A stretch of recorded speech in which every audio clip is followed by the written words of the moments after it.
A large model Showman'S engine, part 48. Close-ups of the engine in steam and getting it ready for a road run. Here's the driver's eye view. I'll just go through some of the controls. On the extreme right-hand side, just inboard of the wheel, is the parking brake.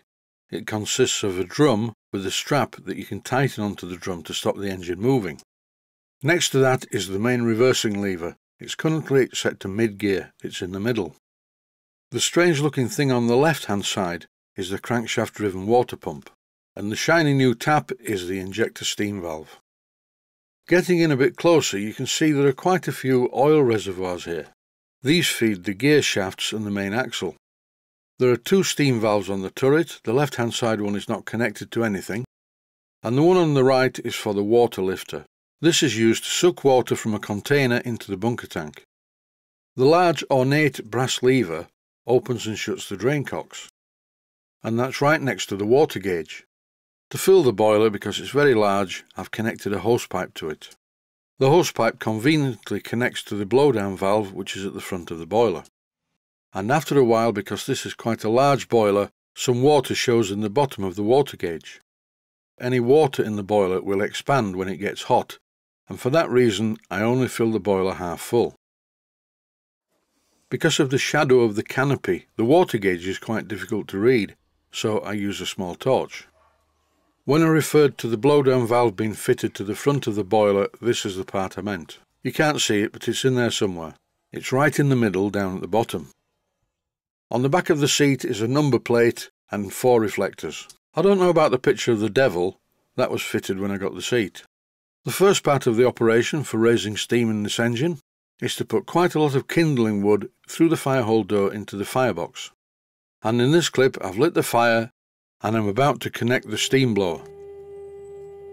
I only have the blower on low. I don't want to force the fire.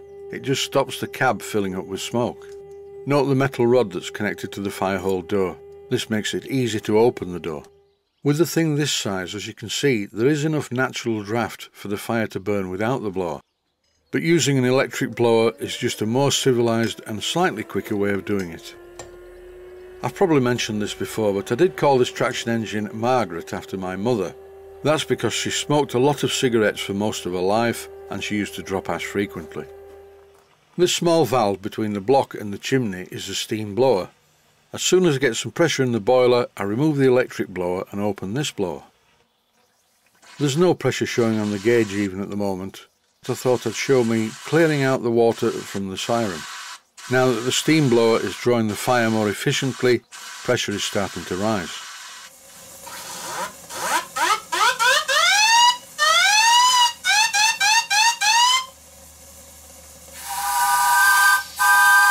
As you can clearly see, both the siren and the whistle work very well, and with only 60 pounds per square inch on the clock, there's enough power there to generate some light.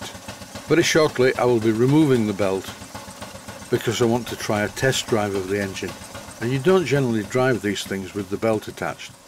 All I'm really doing is running the engine so that the exhaust blast draws the fire a bit better, and at the moment the fire's quite bright. One slight problem, the injector refuses to work. I fixed the gas tap type valve, that was a bit worn, but to make sure it didn't leak I fitted a couple of O-rings to it inside. I fitted them to the tapered part of the plug. I wondered what this strange looking thing was at the left hand side. I thought this was the problem, so I removed the ball valve from it, but the injector still didn't work. While I was messing about with the injector, I forgot to put some coal on the fire, and the fire looked very sick, so I reattached the blower and put some coal on. While the fire's recovering, it's a good time to remove the belt. I remove a canopy support, I remove the drive belt and refit the support back to the cylinder block. The fire soon picked up, so I removed the blower from the chimney. Look at the cylinder block on this clip. You'll see that one of the drain cocks is leaking quite badly. Cylinder drain cocks are usually of the taper plug type, and it's very common for the taper plug type of tap to leak, dribbling drain cocks once again. At this stage I have to admit that when it comes to large model traction engines I'm a complete novice. The principles are the same as locomotives, but they're very different. Here's a shot of me getting the wing mirrors in the right position so I could see behind me.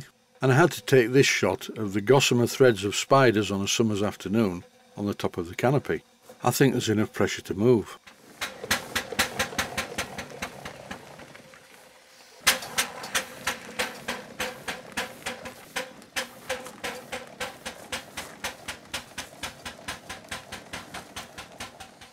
I'm going to have to make a modification to the passenger truck. It's very comfortable and it's just the job. Driving this is not as easy as I thought it was going to be.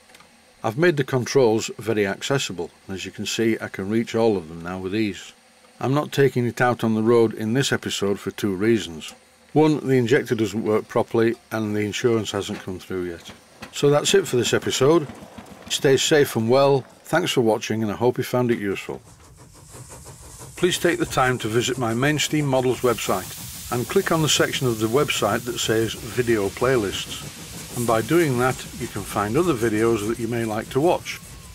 And by using the playlists, you can actually watch the videos back to back.